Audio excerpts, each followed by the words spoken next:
एक राजा ने अपने सैनिकों को सड़क के बीच में एक बड़ी चट्टान रखने के लिए कहा।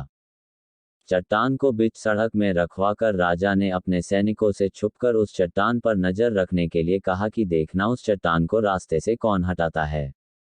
लोग उस जगह पर आते रहे और जाते रहे, लेकिन किसी ने भी उस चट्टान को रास्ते से हटाने की कोशिश नहीं की।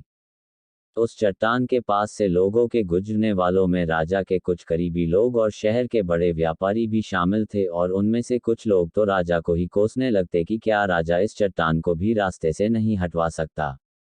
लेकिन किसी ने भी उस चट्टान को रास्ते से हटाने का प्रयास नहीं किया। ऐसा काफी दिनों तक चलता रहा।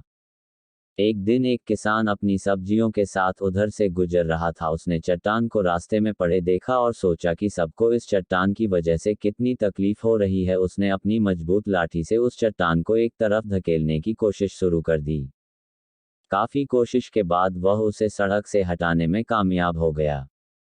चट्टान रास्ते से हटाने के बाद किसान अपनी सब्जियों को उठाकर जाने ही वाला था कि अचानक उसकी नज़र एक पोटली पर गई जो ठीक उसी जगह पड़ी थी जहां से उसने वह चट्टान हटाए थे। उसने उस पोटली को खोलकर देखा तो उसमें सोने के कई सिक्के थे, और उन सिक्कों के साथ राजा का एक संदेश भी था, जिसमें लिखा था कि ये सोने के सिक्के उनके लिए है जो इस चट्टान को रास्ते से हटाएगा। दोस्तों, बिल्कुल ठीक इसी तरह हम सब के लाइफ में भी कई परेशानियां आती है। कुछ लोग उन परेशानियों से बचकर निकल जाते हैं और कुछ रास्ता बदल देते हैं, और चंद लोग ठान लेते हैं उन परेशानियों का हल निकाल लेने की, और ऐसे ही लोग मुश्किलों में संभावनाएं और संभावनाओं में छिपे अवसर खोज लेते हैं।